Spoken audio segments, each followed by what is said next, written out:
Ilang araw bago nalalapit na trastasyon, ilang kalsada sa Maynila ang magsasara simula ngayong araw. Yan ang tututukan ng ating traffic. Tito Mondi Lopez live mula sa Rojas Boulevard. Tito Mondi, nako, very important itong ibabalita mo sa amin. Alimbang mga kalsada ang apektado.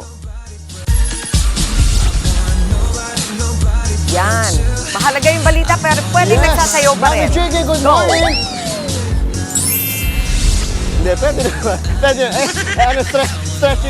Stretching muna kasi ang ganda ng lugar dito. Mami Chicky, team commute na suki ng Rojas Boulevard. Kaway-kaway, sabay. Sama na natin yung nanonood sa CCTV. Hello, boy. Eto na, nandito sa Rojas Boulevard. Sabi nga ni Mami Chicky, magkakaroon nga ng pansamantalang pagsasarado dito sa ilang kalsada dahil nga sa isasagawang pahalik sa Quirino Grandstand bukas. Pero mamaya, alas 8 na umaga, ito, nakita natin, may mga nagja-jogging tayo mga kapatid mo na. O, ayan. Ito yung tatawag na South Road, isasarado po muna yan mamaya alas 8 na umaga. Isang linyang bubuksan, pati yung pagkanan doon, yung tinatawag na Independence Road, at yung susunod na yung Katigbak Parkway dahil nga merong pahalik sa Quirino Grandstand bukas. O, ayan, alas 8 ng umaga. Pero sinasabi nila dito, yung mga madadaan lang sa Manila Hotel at sa H2O Park, yun lang yung paaaring pwedeng papasukin. Pero the rest, sasarado na. At eto, quick traffic update tayo dito sa mga papuntang Baclaran. Pakita natin. Nakastop lang sila, walang traffic dahil maaga pa. At yung papunta naman ng Navotas, Piet natin. Navotas Pier, maluwag din, maluwag. Sir, kaway tayo. Pakita natin. So, ganyan muna. No? Napakaluwag na traffic dito. Mami Chicky! At ito pala mga kapatid, maaari pa magbago ang sitwasyon dito sa Rojas Boulevard. Depende sa depoto at sa traffic na mangyayari bukas. Yan muna ating morning bay. Live na live dito sa Rojas Boulevard. Balik sa inyo.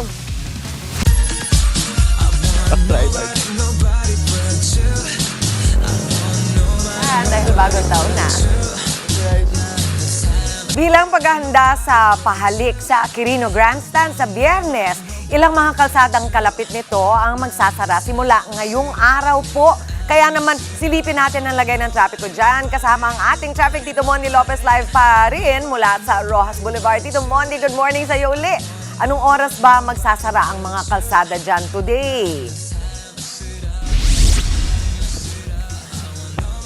Yes, Takbo! Mami Chicky! Good morning, sir, Mami Chicky! Dito pa rin tayo at malapit na tayo sa may Quirino Grandstand. Kasi ang dami nag-jogging dito. Sabi nga ni Mami Chicky, yung tanong mo, alas 8 mamayang umaga, isasarado na nga itong daan dito. Ito na tinatawag na road natin, Independence Road. At dun sa kabila naman, yung kanina natin tinayuan, yung South Road, Piet tayo, pakita natin.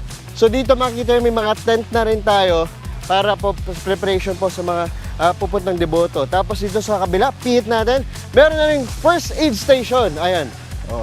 Di ba? Masyado maagi preparation yung ginawa nila. At ito, Piet pa tayo. Jogging pa tayo. Jogging, samantalin na natin. Ayan, ito.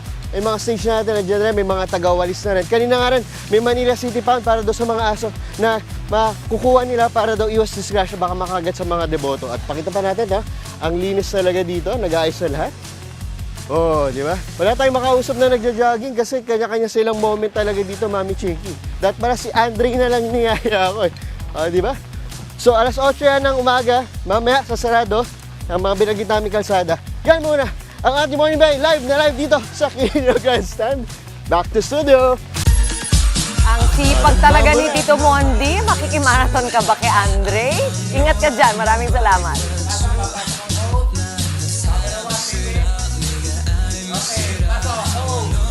Mga kapatid, Mondi Lopez po, manatiling updated sa lagay ng trapiko sa mga pinakaabalang kalsada sa Metro Manila.